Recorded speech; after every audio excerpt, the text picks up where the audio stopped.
বন্ধুরা, শেখ হাসিনা যতদিন বাংলাদেশে ছিলেন, বাংলাদেশের কিন্তু যদি আপনারা লং টার্মেও দেখেন, বাংলাদেশ কিন্তু উন্নতি করছিল।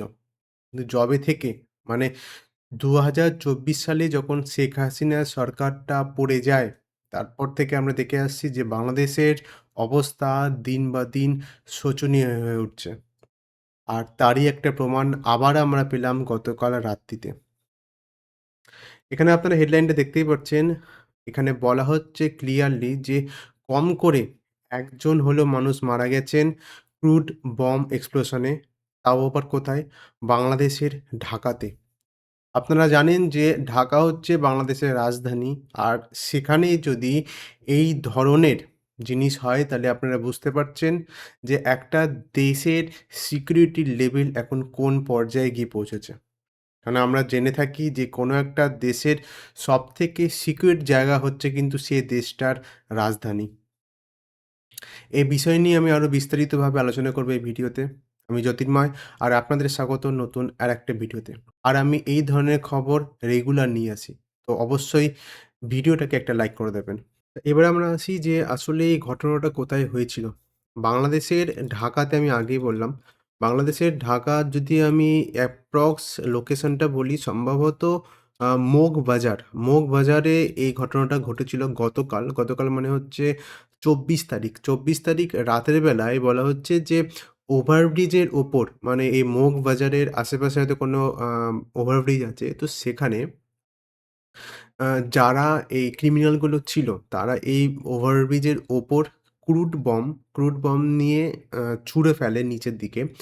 আর সম্ভবত সেই সময়ে একজন মানুষ যাচ্ছিল, যার বয়স বলা হচ্ছে এখনো পর্যন্ত ২১ কি ২০ বছরের আশাপাশি। ওর নাম হচ্ছে সেফুল।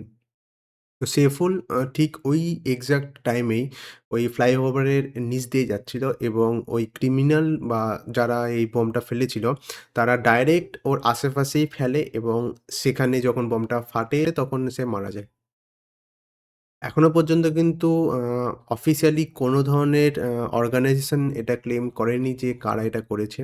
বলা হচ্ছে যে বমটা তৈরি করা হয়েছিল সেটা কিন্তু লোকালি অ্যাসেম্বল করা হয়েছিল। এই যে মগবাজার এলাকাটা কিন্তু খুবই ঘন বসতিপূর্ণ এলাকা।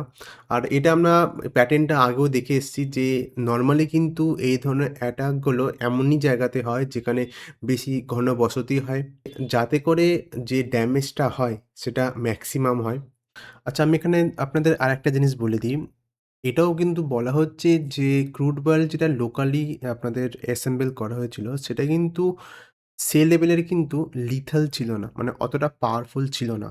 আর নরমালি আমরা এটাও দেখে আসি, এই ধরনের যে বমগুলো ব্যবহার করা হয় সেটা লোকাল যে পার্টিগুলো হয় না? মানে পলিটিক্যাল ভায়োলেন্স এর সময় এই ধরনের বমগুলোকে ব্যবহার করা হয় যাতে সাধারণ মানুষের মধ্যে একটা ভয় ক্রিয়েট করা যায়। আপনারা অলরেডি জানেন পাকিস্তানের মধ্যে একদিক থেকে যেমন টেররিস্টের আনাগোনা বাড়ছে, তেমন কিন্তু তাদের ইন্টারনালি যে পলিটিক্যাল যে স্টেবিলিটি সেটা কিন্তু একেবারেই আরো বিগড়ে গেছে। আর এটাও আপনারা অলরেডি জানেন যে কারেন্টলি কিন্তু শেখ হাসিনার যে সরকারের যে পার্টিটা ছিল তার উপর কিন্তু ব্যান লাগিয়ে দেওয়া হয়েছে। এর মানেটা হচ্ছে ২০২৬ সালে যে ইলেকশনটা হতে চলছে বাংলাদেশের মধ্যে, সেখানে কিন্তু শেখ হাসিনা সরকারের কোনো মেম্বার দাঁড়াতে পারবে না। আর এর ফায়দাটা কে নেবে? স্বাভাবিকভাবেই অপোজিশনে যে পার্টিগুলো আছে তারা। এর মধ্যে আমরা আরও দেখে আসছি যে শেখ হাসিনার পতনের পর থেকে মানে তার যে পার্টি ছিল তার পতনের পর থেকে বাংলাদেশের মধ্যে না ছোট আরও বিভিন্ন ধরনের পার্টি তৈরি হয়েছে। এবার আমি আপনাদের একটু ডিটেইলসে শেখ হাসিনার যে পার্টি যেটা হচ্ছে আওয়ামী লীগ, এদের ব্যাপারে আরও কিছু তথ্য দিয়ে দিই। এই পার্টিটা তৈরি হয়েছিল ১৯৪৯ সালে আ জুন মাসের ২৩ তারিখে।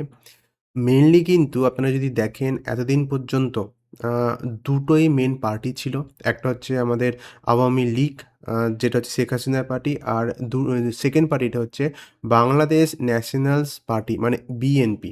এই দুটোই মেইন পার্টি ছিল বাংলাদেশের মধ্যে। কিন্তু যে আমি বললাম একটু আগেই, শেখ হাসিনা যাওয়ার পর থেকেই আরও বিভিন্ন ছোট পার্টি কিন্তু আম মানে এখন বাংলাদেশে উভরে এসেছে। আর এরা যেহেতু অ্যান্টি ইন্ডিয়া এবং অ্যান্টি হাসিনা, এরা কিন্তু উম মানে প্রচুর বেশি পাবলিসিটি পাচ্ছে এই কারণেই। কেননা এরা যে ধরনের বক্তব্যগুলো দিচ্ছে, সেটা কিন্তু আমি জানি না কেন বাংলাদেশের মানুষরা সেটাকে আরো বেশি প্রেফারেন্স দিচ্ছে।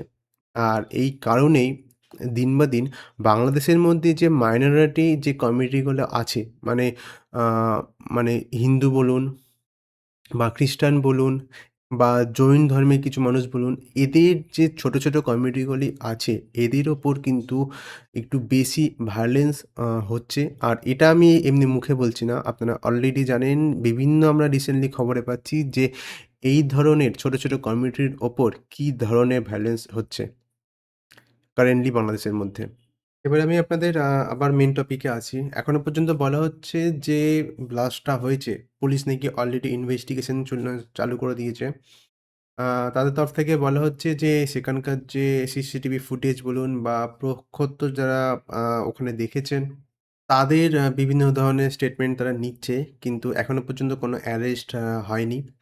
আমার মনে হয় না ভবিষ্যতে এই ব্যাপারে কোনো অ্যারেস্ট হবে। কেননা বাংলাদেশের মধ্যে এখন মানে চারিদিকে এমন, এমন ধরনের ইনসিডেন্ট মানে বেরিয়ে আসছে যে আমার মনে হয় না যে এই জিনিসটার উপর তারা অত বেশি আগ্রহী হবেন।